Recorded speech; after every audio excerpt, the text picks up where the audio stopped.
All right, welcome to the Armchair Commanders podcast. Tonight we are reviewing the film Windtalkers. My name is John, I'm Jack. I'm and Carl. Yeah, as I there was we going to go. say, we have a special guest tonight. Carl, would you like to introduce yourself and tell us a little about yourself? Yeah.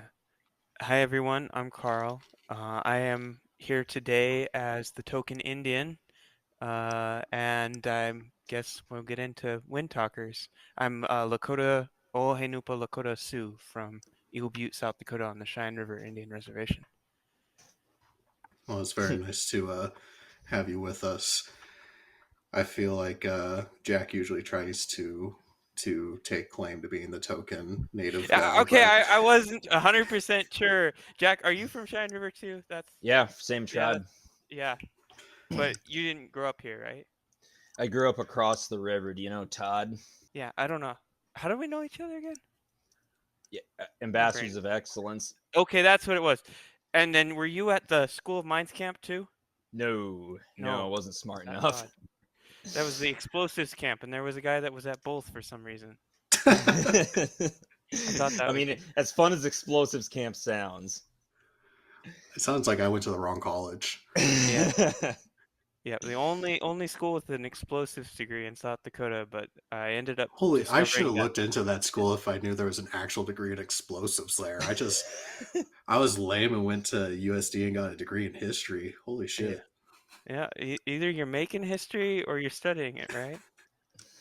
To be fair, I don't think I probably could have made their minimum requirements for math and whatnot. I'm not that great at that. So Okay, so I'm not the token Indian, but Jack asked me to come on for more perspective on natives in film. That's kind of my thing. My degree is in computer game design from Dakota State University, and one of my specialties was the representation of Native Americans in popular media and what that looks like. So I made video games, and that was my idea, was to bring native themes into games by natives for natives, whereas a lot of films, right, are by white people for white people, and they use Indians as set dressing, and that's one of the things I want to get into with this film. well, I'm very excited about it because even me being the pasty white guy, I was like, holy shit, is this isn't great. Yeah, that's kind of history in general, right? Yeah. Yeah, So, that's people fair. people seem to find the best ways to treat each other like shit. So Oh, yeah. so Jack, seeing as this was your movie selection for the week, And I'm sorry let about that. let's let's start off with your general impression of it to begin with. It was a movie, and I think I've used that intro before, but that opening fight scene was rough. I'm not gonna lie. Like the part that got me, and for our listeners who don't know, there's a fight. Was it Saipan?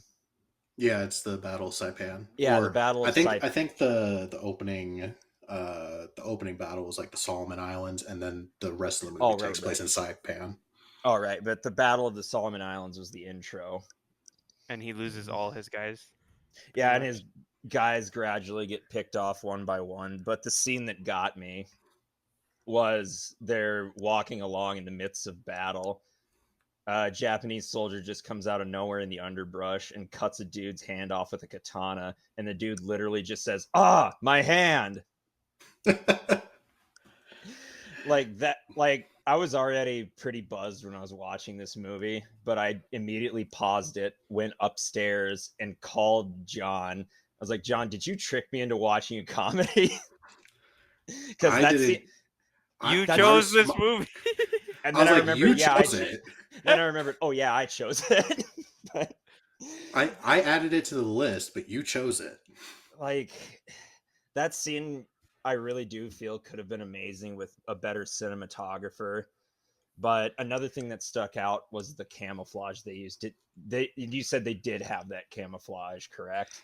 Yeah, they did. It was there's a fun little unimportant tidbit about that camouflage. It was very popular, obviously in the Pacific. So they had that, and they also had kind of like the olive drab uniforms also.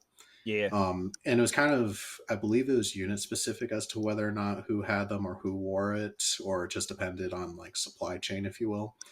But for the invasion of Normandy over in France, they actually tried doing a variant of that uniform and like issuing it to troops because they're like, why not? Let's give them camouflage. And the issue with that was the only people in France and Germany at the time who was using like woodland camouflage was the Waffen SS. So Ooh. there's like a couple of days of like a ton of friendly fire incidents, and then they're like, all right, we're ditching this shit. So what was the standard European? It was a one color, right? Yeah, it was like the olive drab khaki type uniform. Uh, what greens and pinks, right? Is that what the word for that? It might have been. I don't know that particular fact, but it usually was the dark green or kind of a tannish color, Ah, depending. Like the shirt is the olive color, and then the pants are the tan, but they're pretty like in kind of the same shade range. Yeah, I'm looking at them now, but there was camouflage in the Pacific, so that's interesting.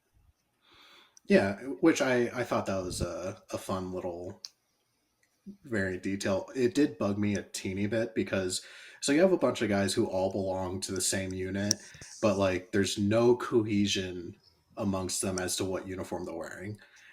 And I know that's it's nitpicky, but it's I the would have little to details. I would have to imagine that let's say you have all these guys who belong to the same company.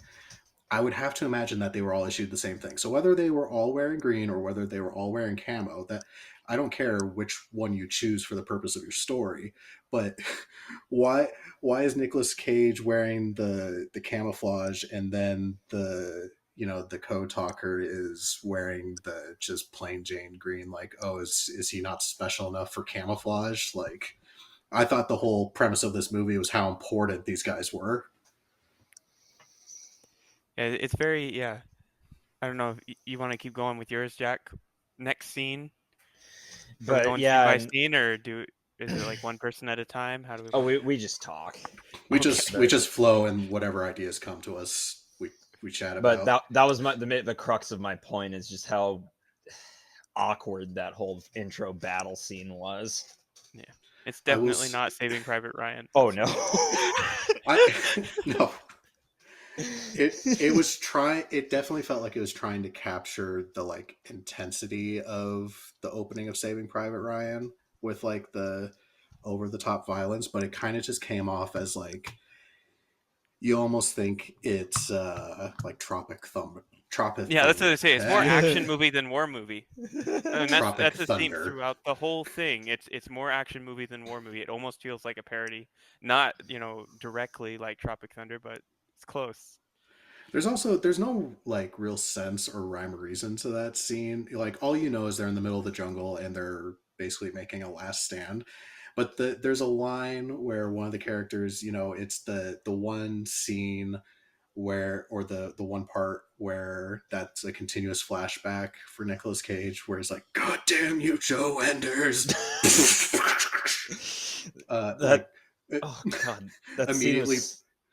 immediately preceding that same character yells out, we can make it, we can get out of here, there's still a chance. And I'm like, what? You're dead. This entire scene has been nothing but people just popping out of every which direction, just chopping you to bits. Where are you getting this idea that you can make it out of here? Like, Yeah, it's so So weird. it's not just the scene direction; it's the writing. There's Oh, really, yes. like if the idea is supposed to be that he put them in the situation, he made the mistake, and everyone died because of it. I didn't really get that feeling. no, it like, don't get me wrong, I understand the like, here's a bit of onus on him that he feels because he made the decision to hold an undefendable position. But I mean, it felt in the context of that scene there wasn't much to be done either way. What it felt like the result of that scene would have been the same whether or not he chose to defend the spot or if he chose to run. And God, that was so ham-fisted the way he just said, "Damn you, Joe Enders." What about the like the one part? So they have like the two tree trunks that are laying down side by side, and it's like this tree trunk is dangerous, but the other one is safe. If you make it to this tree trunk, you're going to make it. I don't remember that part. It was when there was still like 3 or 4 guys alive, and like one dude went to run from one tree trunk that was down on its side to Oh, another, right. and he Yeah, just gets no, cut down by a machine gun. Yeah, if you're not safe behind that one, you're probably not safe behind the other one. That's pretty crazy. I guess I I'll just just get into this here. It's pretty crazy, to think of Cage. You're gonna do the white savior, and you use Nicolas Cage as your white savior. I couldn't get over that part. Like Cage as Kevin Costner, he does not have the same, like And using him as a hero is just kind of weird because he just doesn't come like an anti-hero even in this one, but still. I was gonna ask, did you guys do the research? Were those orders real? The kill them. We don't want we don't want them being captured. Is that something that has basis in reality? So I've only read about or researched the Code Talkers just a little bit. There's just so much to World War II that you could choose any given particular topic even within that subject and never fully understand it. I don't doubt that they probably had some sort of order like that. Um, But it's but not something you found in writing. Them didn't it's not something declassified. it's not something I've come across as of yet, but I also haven't looked really hard for it. Mhm. But it doesn't strike me as Unreasonable. something. It's not. It sounds like something they would do. Yeah. Yeah, it definitely seems like something that would be a thing, because there's plenty of other times in military history where you're like, we're going to sink the ship or whatever so it doesn't fall into enemy hands, or we're going to blow up this particular facility so they don't get X, Y, or Z. So the No idea matter how of many men are on board, or etc. right, Yeah. yeah, because it's the cost benefit analysis of what you're trying to protect. Hmm. But or you were gonna say something? Yeah, so kind of moving on. So we go from that to immediately, you know, we immediately get to the scene of like the Navajo reservation, and we get introduced to our Native American characters in this film. And I will say the thing that kind of was different for me in this film was, a lot of films have the stereotypical kind of boot camp scene where it's like they're doing push-ups, they're in an obstacle course, and all that stuff, and shooting guns. And for this, we get like a 2-minute montage of them learning their own language. And I get in the context of the scenes, it's okay, these are the words in your language that we are assigning to these particular targets, but it came off a little it I don't know, it came off a little gross to me because it seemed like we are teaching you your language as a code, and it's like you don't need to teach the people who know their own language how to speak their language. But you do need to teach them what word means what in the code. So that's something that started in World War I, right? Where they're not just talking the language over the radio. They are talking in code. And so that's like the scene where he says, they caught a guy, he was a Navajo, but he wasn't a code talker, so he didn't know the code. Because it's like Because that certain wasn't his word, yeah. job. Well, each word in the language corresponds to a letter in the code.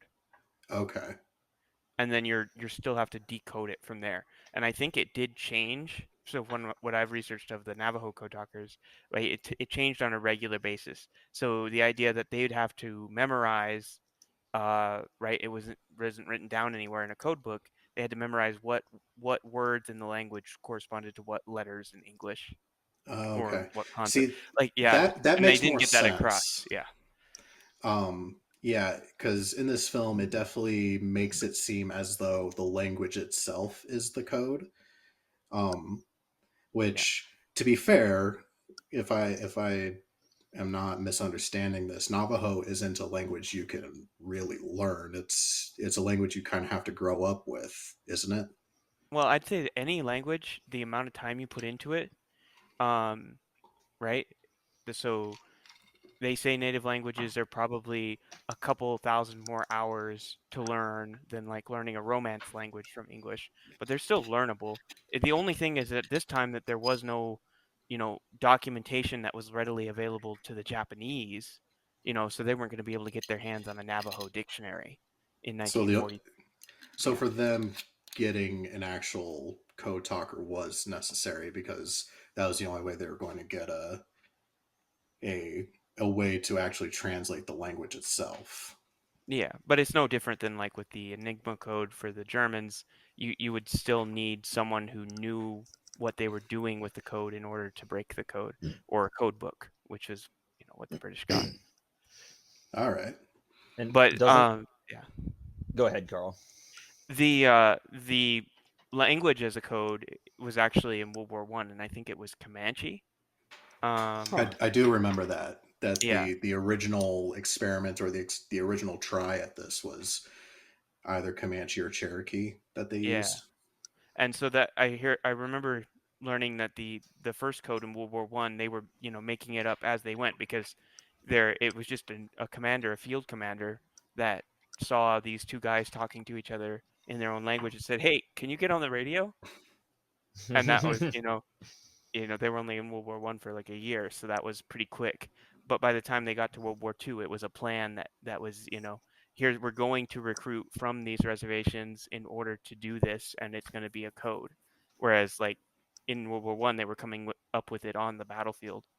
And so the guy talks about, we didn't have a word for machine gun, so it was just gun fast, and then it was like little gun fast was submachine gun, and big gun fast was an actual emplacement, and they were coming up with ways to express these things in their language because the words didn't exist, right? And that's something that's funny in Lakota. Usually, what would happen, like if there was a big English concept, before there were words in the language for like automobile and plane and all these things, you'd just be speaking Lakota. And this is, my dad remembers his grandma on the phone is like this, where she'd be talking 100 miles an hour in Lakota, and then he'd hear the word airplane, or he'd hear the word Chicago. Like there's a saying, "Watch day Chicago," and it just meant you Good could, Chicago. yeah, you're going to Chicago, or like when people would be relocating. And so there weren't words for everything. And so that's with World War II, they get into it as a code. Each word corresponds to a letter in English, and then there might even be another step where the letter in English is then in some sort of cipher before it becomes something readable. All right. So yeah, that didn't get across in the movie, but that was that one scene where he's like, they caught a Navajo, but he wasn't a code talker, so it wasn't any good to them. They tortured him for nothing. And the instructor dude even says at one point, like, yes, this is your language, but a code is still a code. Yeah. I feel like So that maybe was they could have gotten that concept across a little better, or maybe presented Spent it a in a bit more different time way. on it. Yeah. But again, it's more of an action movie than a Oh, war yeah. movie.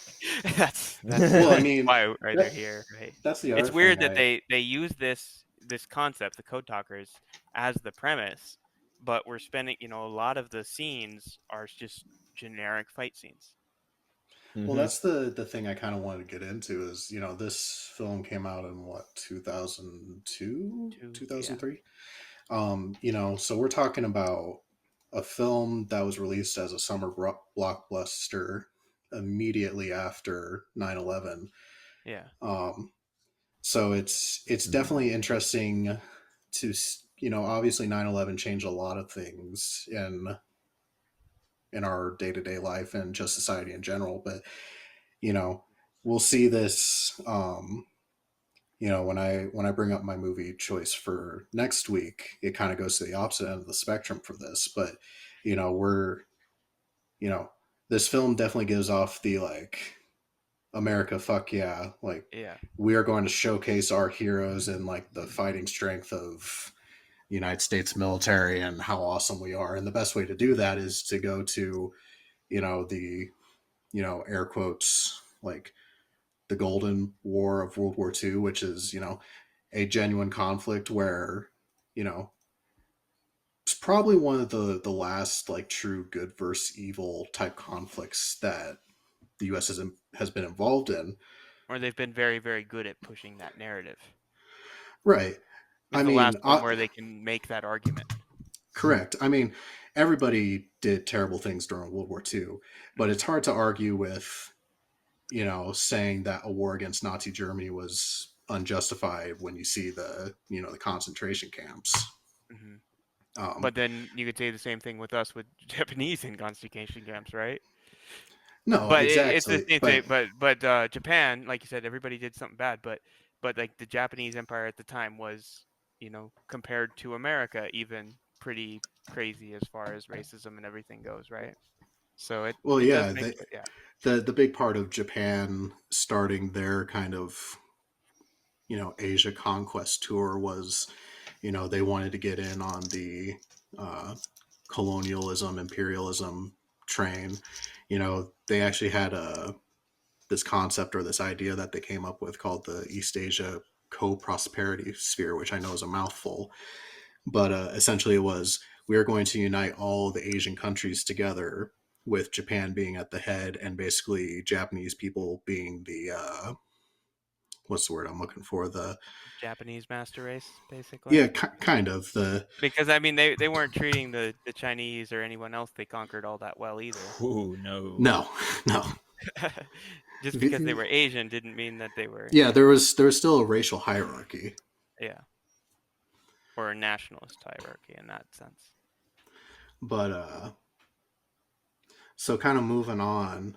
But what, like you were talking earlier, it's right after 9/11. Is there army involvement in the film, like as a recruiting tool? I don't know about that. I can't imagine there not being. Hmm. I think it was just the product of the time where it's anything that's pro America is going to make the big bucks. And this isn't So a war is bad film. This is a America no, fuck yeah film. America, yeah, fuck yeah. yeah. This is America. Fuck yeah! Look at all these brave, soldiers Hmm. immediately post 9/11. So it's it's easy to reason how they kind of came to a lot of the decisions that they did in this film, but I think that might have been to a detriment because it's like we said before, a lot of this kind of comes off cartoonish or over the top. Yeah. I think there's a scene, so the first scene where he and Ben are, fighting, and what does he get, a Medal of Honor for all the Japanese he killed, and he's killing like 20 or 30 people without ever taking a shot or a wound at all. And it's just, sure, Yeah, things it's like that might have happened, but it's just the way it's presented makes it feel so unrealistic. Right. the the thing that kind of frustrates me about this film is the fact that I don't know if you guys had ever heard of the Battle of Saipan before or are familiar with it at all, but the Battle of Saipan is not really covered all that much in film. Um, Hollywood loves to focus on battles like Iwo Jima and Okinawa. Tarawa is another real big one that they like to focus on.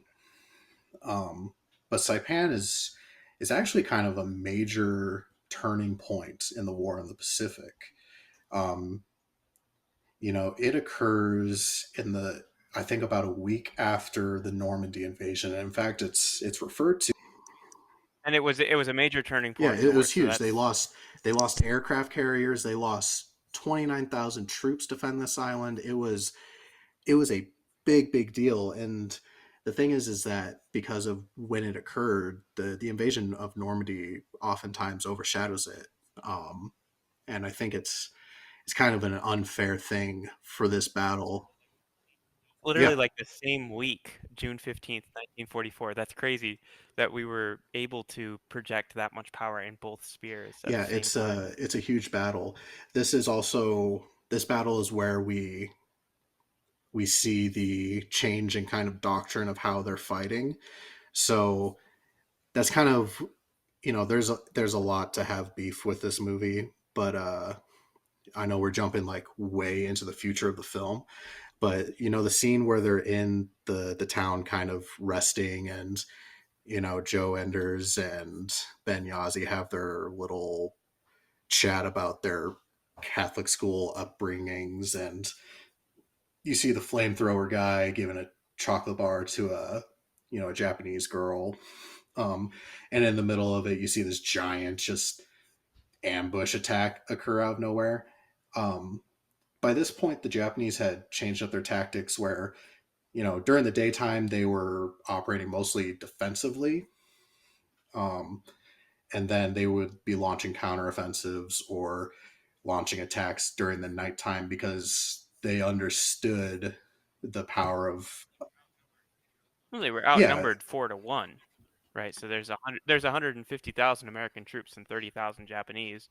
They have the defenders' advantage, probably 3-1 is what the Americans were thinking. But they even brought 4-1 just to make sure that there was no Well, yeah, way by that they this would by this point lose. in the war, they've already, you know, they are well aware that the Japanese are going to fight tooth and nail for every square inch. I mean, before this, we have the Battle of Tarawa, where I think they were expecting it to be like a 2 or 3 day battle, and it turned into like a month and just massive casualties. And it was Mm-hmm. for an extremely small territory. It was only like a couple of square miles that they were trying to seize. Um, So not big enough for an I think it airstrip. was. I think. Like this is I think no big deal Tarawa with was typing up. literally This big is enough big enough. for a airfield. Like the island of Tarawa was an airfield. That's it. Um, but yeah, they like by the time they're invading Saipan, they totally expect and knew they're like, we're going to take heavy losses on every square inch that we take, and that was just the reality of the Pacific War. So that was one thing I Yeah. just, when I see, like, don't get me wrong, it was a great battle scene, but it's also one of those scenes where like this probably wouldn't or didn't happen because the Jack No yeah, pitched no battles pitched battles in in daylight daylight. because it wasn't going to work for them. Yeah, they knew not to go toe to toe with the Americans in broad daylight in an open field. So the ambushes at night, and then during the day, if the Americans walk towards us, we fill them with machine gun fire. Because I mean, pretty much the whole island is trenches in a Oh yeah, mountain, right? Yeah, Tunnels and all that. they this did a is lot also of digging. this is all also where we start seeing a lot of the cave warfare pop up. Hmm. And I was surprised we didn't get more of that. That Yeah, would have been a really tense scene. there was a lot of open field battles. What did Yeah. what did you guys think about? Um, it almost felt like yes, the Japanese were the enemy in this, but it felt as though the actual enemy in this film was artillery. It felt like every major battle scene always came down to we got to take out those guns. Yeah. Well, I mean, that's what it is, right? Yeah, but I would have liked more machine guns Yeah, because yeah, like artillery. I don't know. At this point, right? You got to think that offshore is the Iowa class battleships with 16-inch guns, and they've already peppered this island full of holes. And I don't see any huge holes. I'm like any fixed artillery that was not in a cave Yeah, is probably gone by the time the troops make landfall. I don't know. So, what did you guys? I know it was discussed kind of a bit for our first scene, but what did you guys? I felt as though this movie was very gratuitous with the violence, like just very over the top, just people flailing all around, people being like blown up into the air. Like, what was your like guys' thought that. on that? The scenes where people get blown up into the air, that just seemed it didn't feel like they were being blown up. It feels like there was an explosion, pyrotechnic, and the actors jumped. But Interesting. Especially surviving. Yeah. Because some of them do survive. Oh man. You get hit with a shell like Right. that, you You're cease dead. to exist. There isn't anything. No, there's left, actually right? a Yeah. YouTube video out right now by a channel called Garan Thumb, and he's a dude who used to be Air Force Special Operations, and all he does is like gun videos now. But he recently came out with a video where he went down to this place down in Texas that you can pay to shoot like guns from tanks and artillery pieces and stuff like that. And so he brought out a bunch of ballistic gelatin dummies and essentially shot them from like 20 feet away with these giant artillery pieces.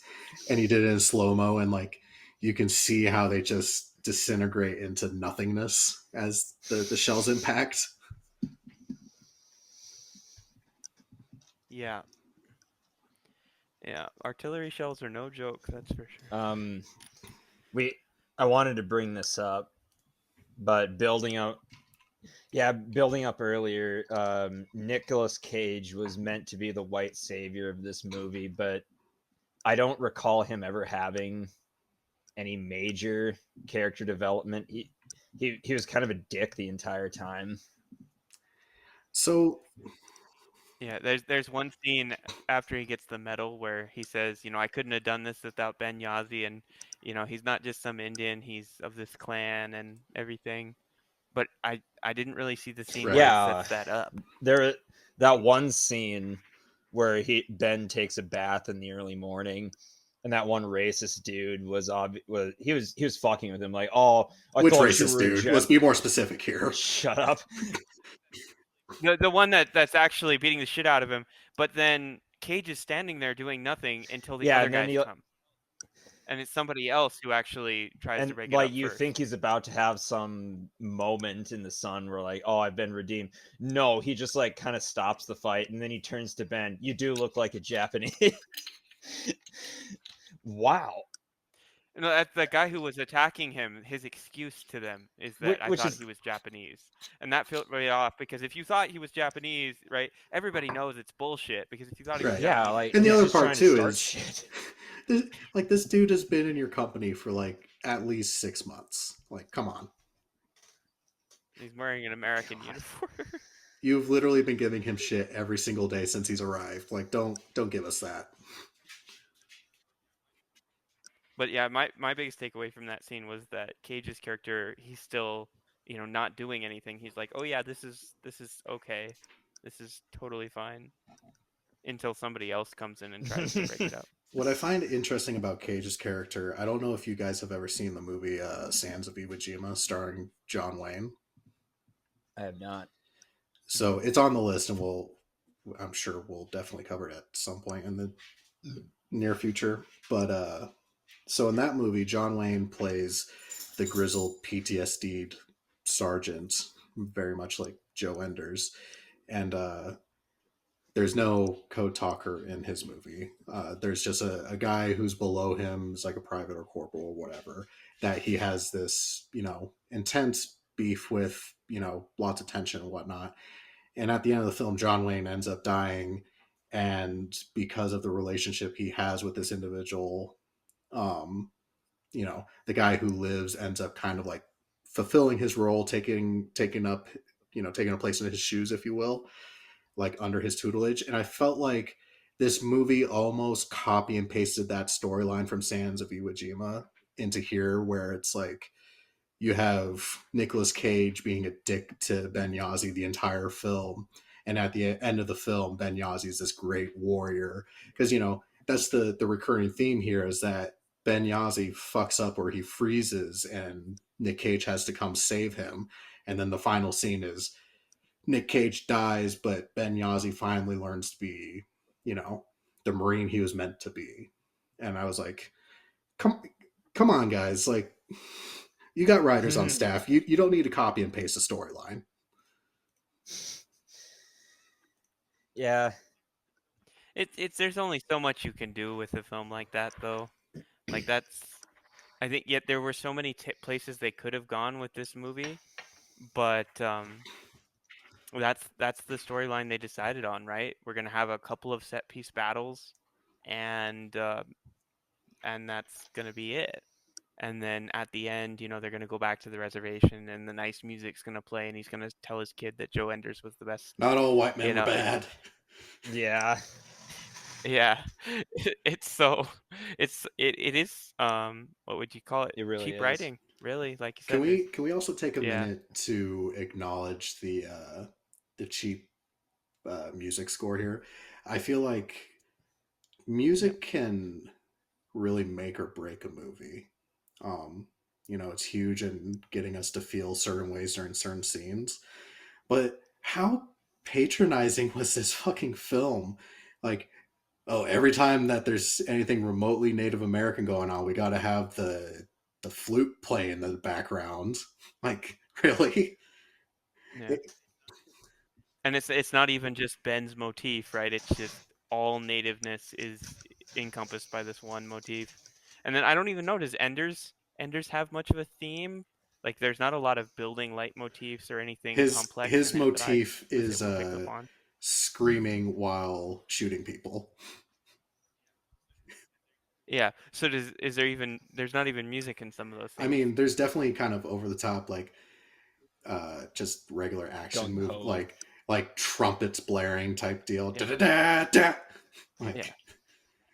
But the one Nick Cage moment that really stuck out to me was during the first big battle scene for Saipan. They're making their moves, and he comes up across this spider hole where there's one Japanese soldier, like, just barely peeking his rifle out of it, shooting, and he kicks the hatch off of this hole and just unloads an entire, like, magazine of Thompson ammo into him.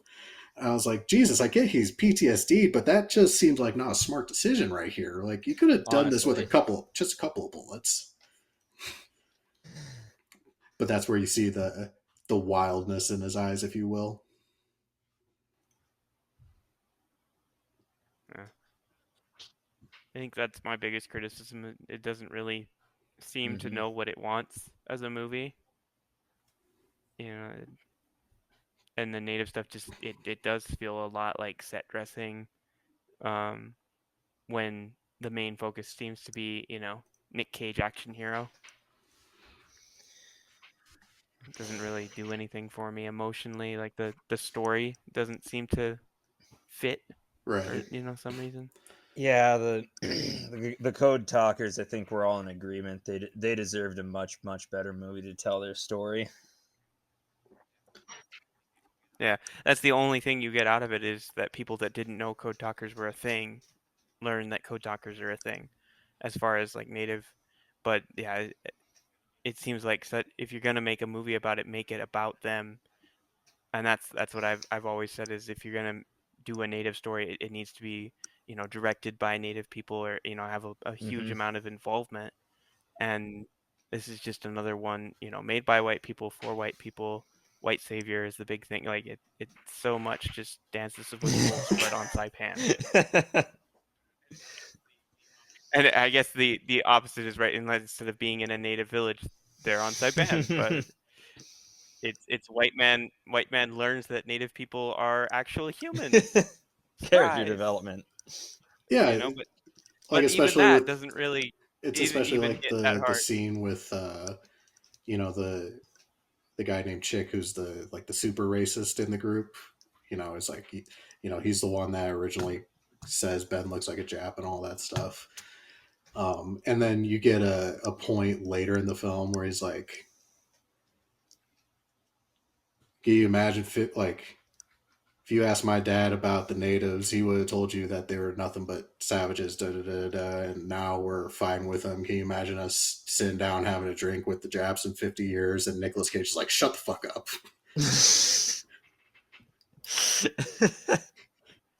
Yeah, really, really funny thing to say when natives have been part of the United States military since before the United States. I mean, so it's definitely an idea that a racist would have.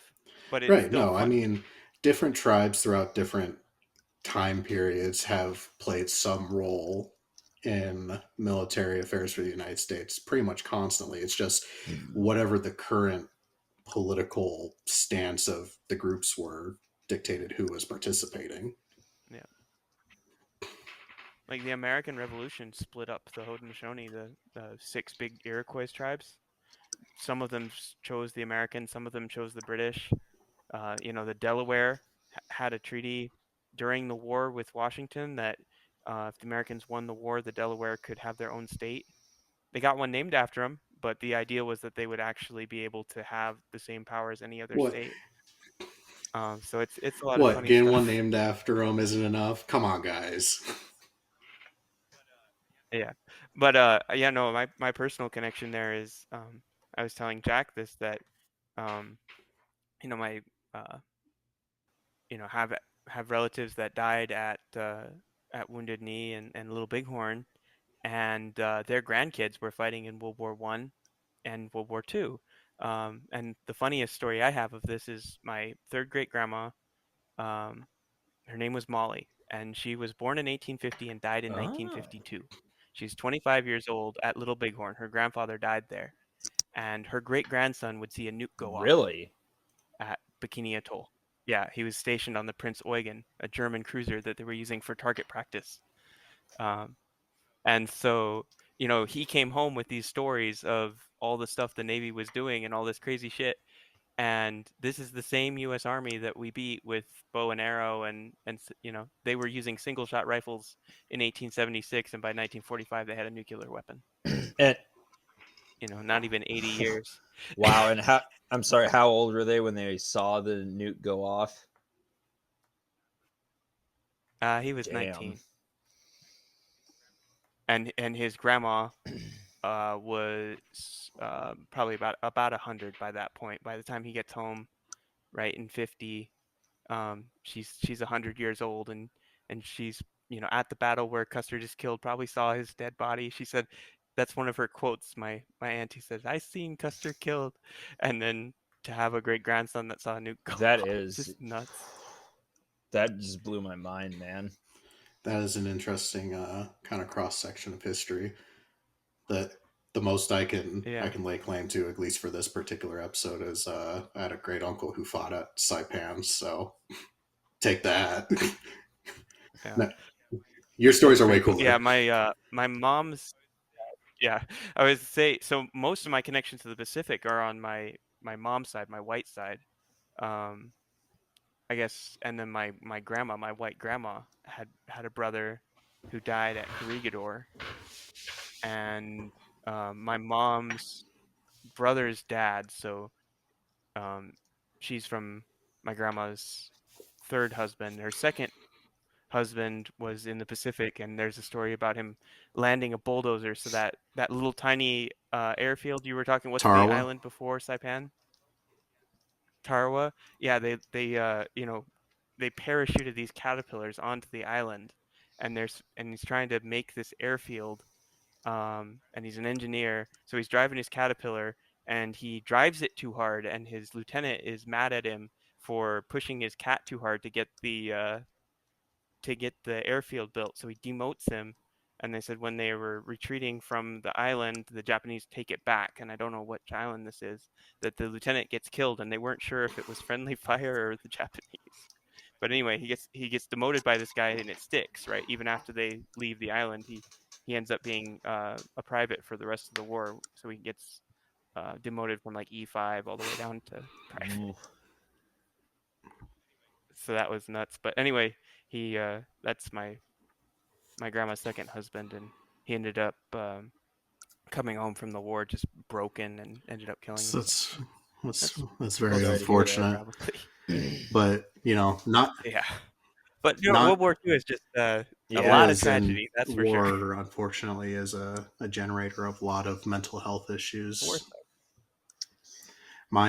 So my great uncle who fought in the Battle of Saipan, he wasn't in the Marine Corps. He fought in the Army. I believe it was the 27th Division that was there. Which So how'd that go? The Marines land first, and then the Yeah, Army comes later? I believe so, considering the Marines are the purpose trained amphibious assault troops. But that's kind of one of the things that often is underplayed or not really mentioned is the Army's involvement in the Pacific War. It's usually always, the image of the Marine Corps raising the flag on Iwo Jima and what have you. But um, the Army played a pretty significant role in helping take Saipan, Okinawa, the Philippines. My uncle in particular, Yeah, I've got. the only reason I knew he was there was I received I had my great aunt. She passed years and years ago, and to make a long story short, somebody pilfered items that were supposed to have been given to me, and then they somehow magically ended up in my possession later on by the graciousness of family members who were trying to right the wrong, if you will. But so I was going through this binder, and it's literally every family history document that my family could possibly have, and it goes all the way back to the American Revolution, with discharge papers from the Continental Army for one of my ancestors. But um, the only thing in that binder that references my great uncle being at Saipan is there's a newspaper clipping from the hometown paper saying, so and so wounded, battle Saipan this day, received Purple Heart for machine gun wound. And I'm like, can I have more of a story here than this? Like, what? And he died, well over a decade ago. So, and he never talked about it. So there's nobody to, to pass on the story here. So all But you did actually meet him. Mm-hmm. That's pretty cool. Like he yeah, was alive when when you I were was alive. little, but yeah, Yeah. that's the. It's amazing But to he never think how many stories there are out there that get lost or aren't told. Because I can only imagine what his experience was like on this island just from this one paragraph newspaper clipping. Um, so that kind of brings me to I wanted to bring this question up a little earlier, but we talked about the fact that the Navajo and the Windtalkers themselves are pretty much unanimous in the fact that they either want or they deserve a better film than this. Do you think, just in your studies of Native culture or Native Americans in popular culture, do you think it's better that this film exists as it is and leaves the door open for a better one to be made, or do you think it would have been better that they never did as poor of a job they did with this film, and we have a lesser known story that might be picked up later on? Yeah, I would probably go for the side. I really do believe this, that if you're gonna make a film about Native people, it needs to be made by Native people. And so like even just being made by a big studio, like it is cool that the story gets told, but at a certain point, the harmful effects are greater than the positive effects, in my opinion. And that this film definitely kind of it fits that story for me. There are some pieces of fiction that, even though they're appropriative, I still like. Um, and this does not fit in that category. So What do you think, Jack? This, oh, this,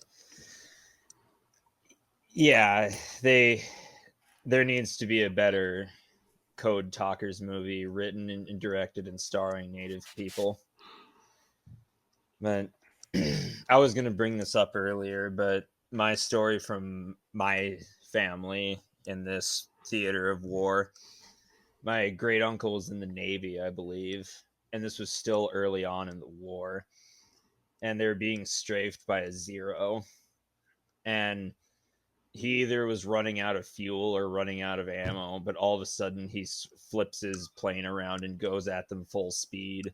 He misses, but they had their orders to fish him out and, check his body in case there's any plans on it. And my grandma's the one that told me this story, God rest her soul. And this was her brother.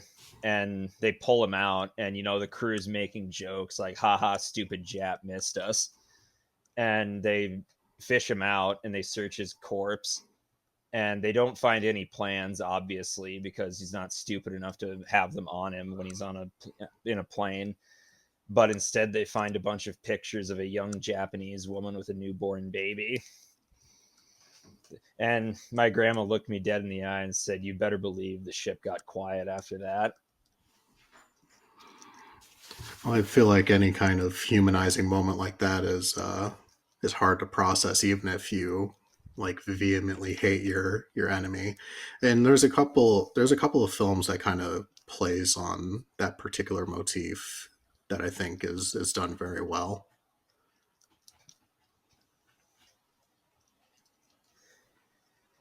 But yeah. So on that note, that super happy note, what are you drinking tonight, Jack? Bud Light. You took a step down.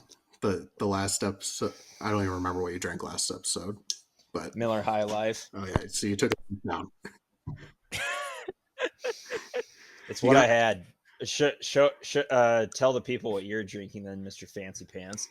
I am drinking I don't even know how to pronounce this. Suige or Suigi sake. It's obviously a rice wine from Japan, but underneath the Japanese word is the English translation, which says drunken whale. It has a little picture. The white guy making fun of the Indian for not having fancy shoes, Some things never change, huh, Carl? What? No, what do I have to Venmo you so you can have like better alcohol? Well, I'm not gonna argue. Don't bring it up. Don't bring it up. What do you want me to say? No. Yeah, give him his money. If you want to bring sake, then everybody's got to be able to drink sake. But, I'm not saying he had to drink that, but come on, like let's step it up from Bud Light. Maybe more on that. We could have attempted, our running gag on this show is being sponsored by people who aren't actually sponsoring us. Did you notice the kind of out of place ad placement in this movie where, oh my God, I forgot about we'll get to the love story here in a second, but Nicolas Cage is at the bar with his nurse lady friend, and she orders 2 shots of Bacardi, and it's one of those scenes where you're like, who orders 2 shots of straight Bacardi? Someone you paid by Bacardi. Yeah, you got paid. Like Bacardi paid the studio a lot of money to have this ad placement, and I had to Google it because I was like, was Bacardi even a company then? And yeah, they've been around since the 1840s. So, Bacardi, if you want to sponsor the show so Jack can stop drinking Bud Light, hit us up. And building on top of that, what was her purpose in this movie aside from cheating on the test to get him back to the front lines? It was definitely supposed to be like a shoehorned love story, but it's very one-sided. It's very. I can kind of get I'm in love with the bad boy, I've developed feelings for this person that I've taken care of thing. But It's 100% one-sided, non-reciprocal. And we see that with the recurring scenes where she's narrating her letters to him. And it's one of those things where had this love story never existed in this movie, we never would have missed it. Honestly, we could have gone from intro scene directly to him like leaving the hospital, and we wouldn't have never questioned it.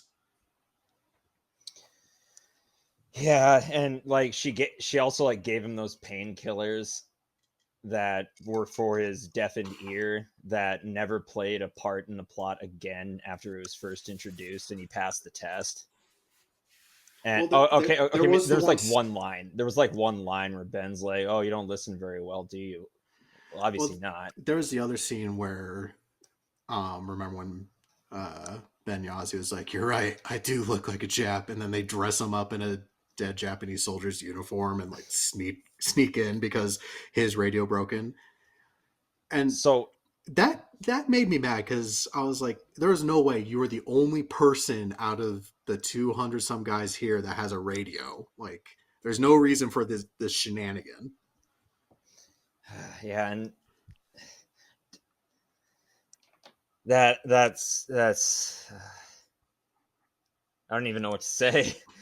Like, a part of me says, like, what Japanese person would look at a Navajo and think he's a fellow Japanese? But I actually do have this tab open of this one Navajo dude that was in the war that was captured at the the surrender of Bataan, and they thought he was Japanese, so they tortured him.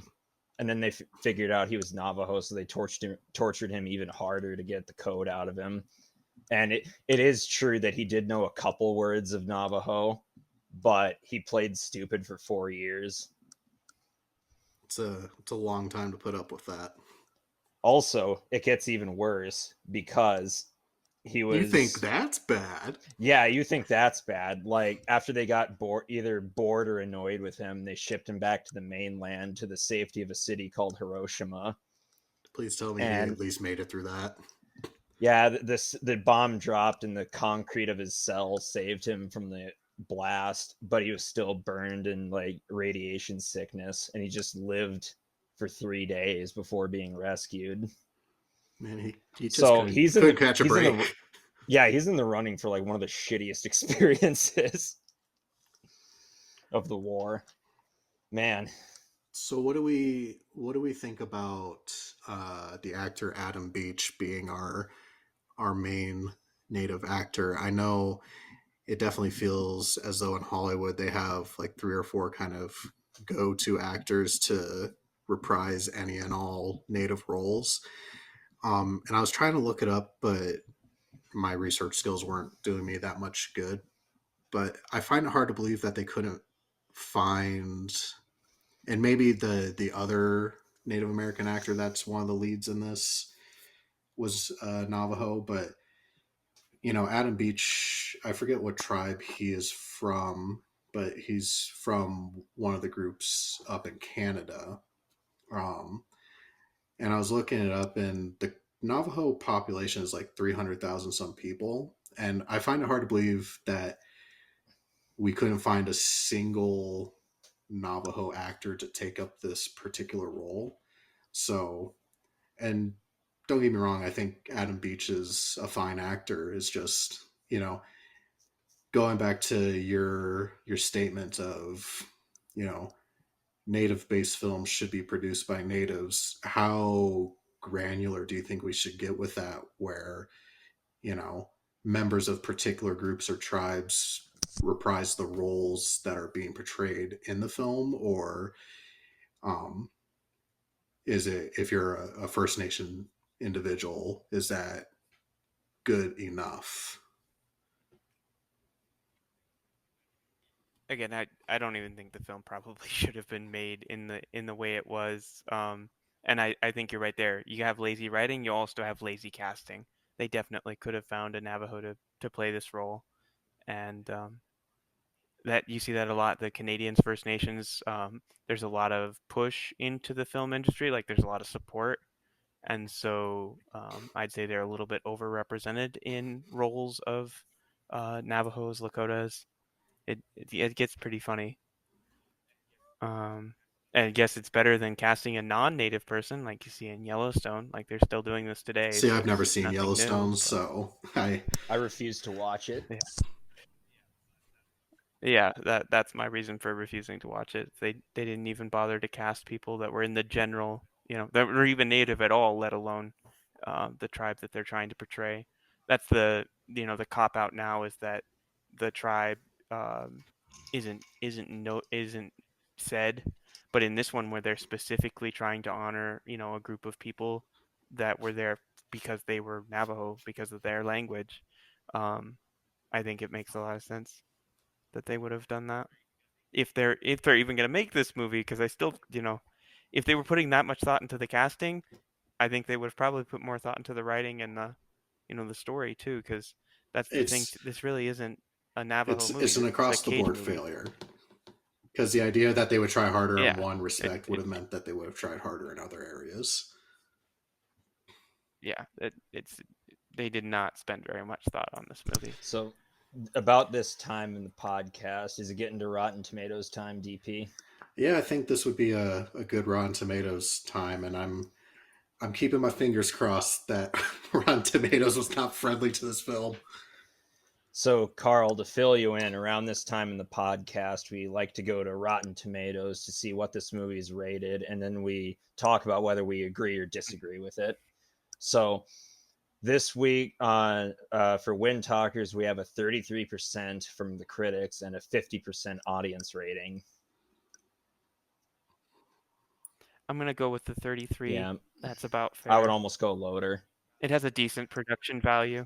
I would go lower, but I would say that it has a decent production value. The explosives are okay. I'll give the explosives alone a 33.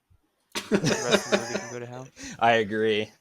This was not a good one, and I almost want to apologize for picking this, but I'm glad you were on. I'm glad you were a guest on this week to give us more perspective and to tell us more about your side of the family. Yeah. Was your uncle that was in the Navy? Was he great uncle, and no, I don't believe so. No, he wasn't. From South Dakota? But he, no, it was my Uncle Ben Young that came back. Actually, I think he was part Lakota, the great uncle, and he survived and later came back and got his degree in chemical engineering or bioengineering. Yeah, that's cool too. That's something that you don't talk about very much, and they didn't show in this film. But that was something like natives coming back and getting the GI Bill was one of the first, social mobility things for Native people. Yeah, my grandpa served right at the end of the war, so he didn't see combat, but he was transporting German prisoners of war in 44, 45. He actually stayed in the reserves till 51, but he came back and he got a degree, and he never came back to the reservation. But he ended up serving as a superintendent in the BIA and ultimately in DC as the chief of tribal relations for the BIA. So he got his degree and got into the BIA, and now it's 3 generations of my family that federal service because of his war experience. So that was pretty interesting to me. I don't think anybody in my family had a job outside of hunting or farming. That is incredible. So the war did make a huge change for Native communities. And I think it was his brother wasn't so lucky. He was like a Zeppelin crew member because they had Zeppelins do some like scouting and whatnot, and the Zeppelin he went missing on is probably like one of the very few, if not only, Zeppelin that went missing on the U.S. side during the war. How you lose a Zeppelin, I don't know, but he managed it. I didn't even know he did them. I mean, in the Pacific, the Pacific? Yeah. The Pacific is kind of big. Yeah. A lot of stuff gets missing there.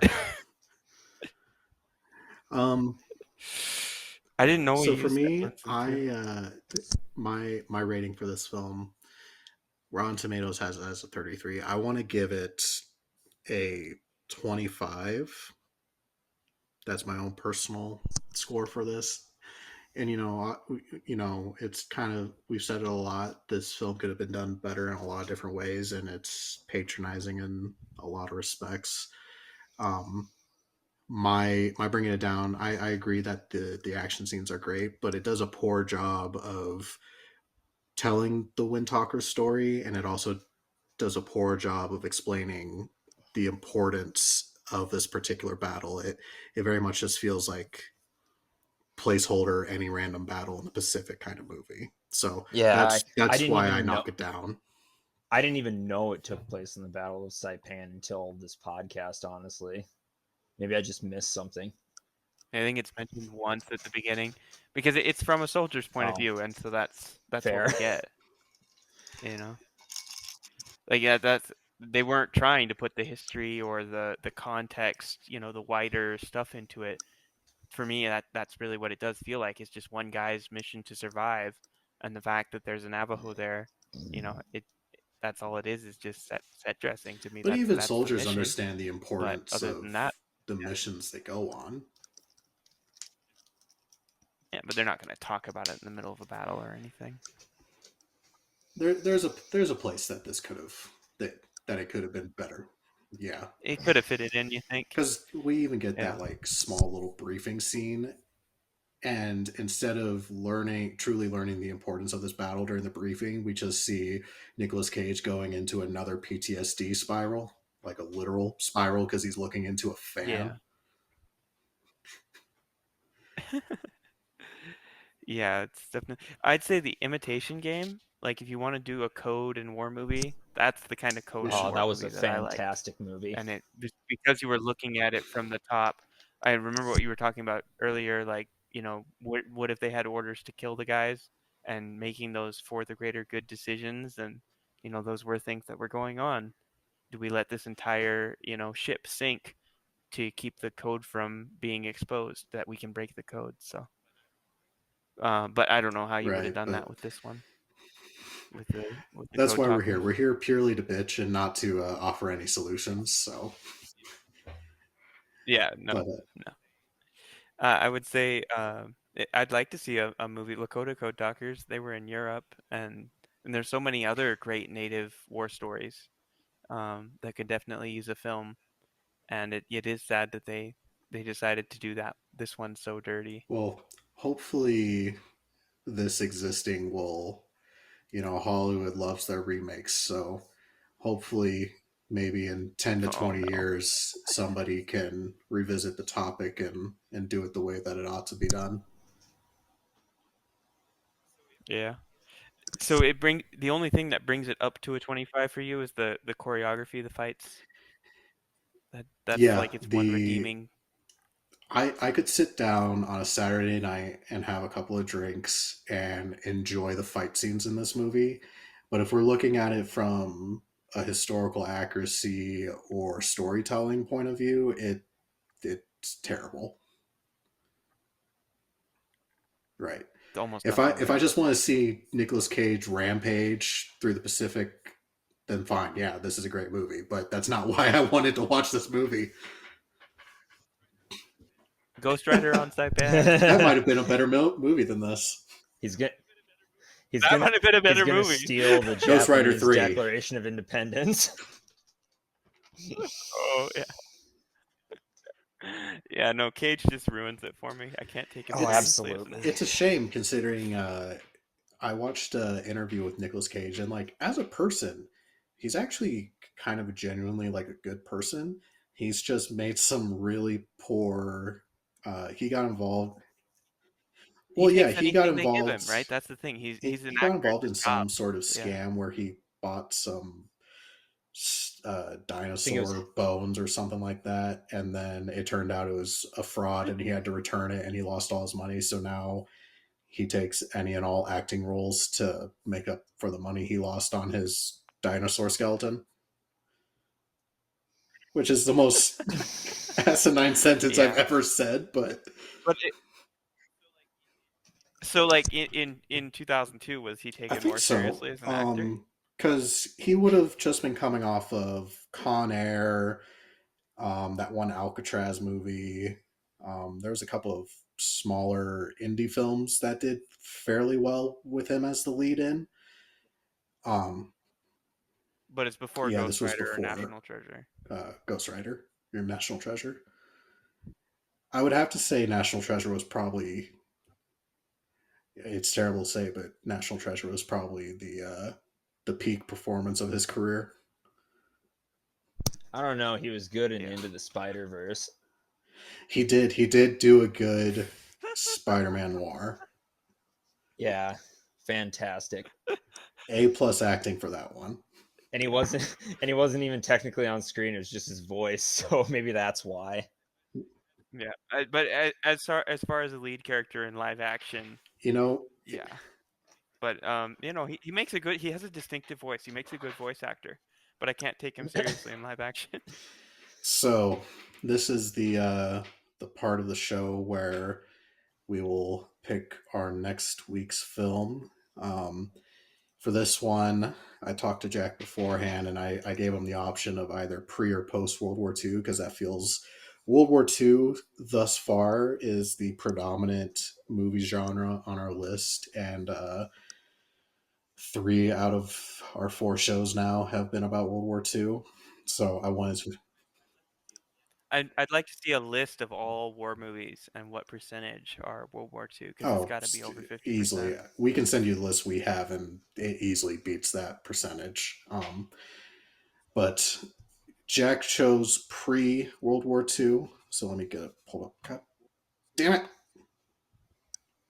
Okay, so for next week, we will be reviewing the 2000 war film, The Alamo, based on the 1836 standoff between a group of Texan and Tejano men led by Davy Crockett and Jim Bowie and Mexican dictator Santa Anna's forces at the Alamo in San Antonio, Texas. And it stars Dennis Quaid and Billy Bob Thornton.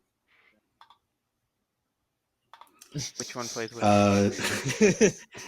Actually, Dennis Quaid plays Sam Houston, and Billy Bob Thornton plays Davy Crockett.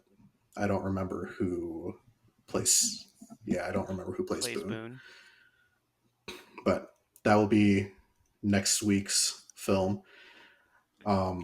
Before we sign off, I'll cut this little section out. Carl, we'll do a sign off, and then I'll stop the stream, and then we can chat for a couple of minutes, and then part our different ways. But it usually takes like a minute for everything to get uploaded after I stop a recording. So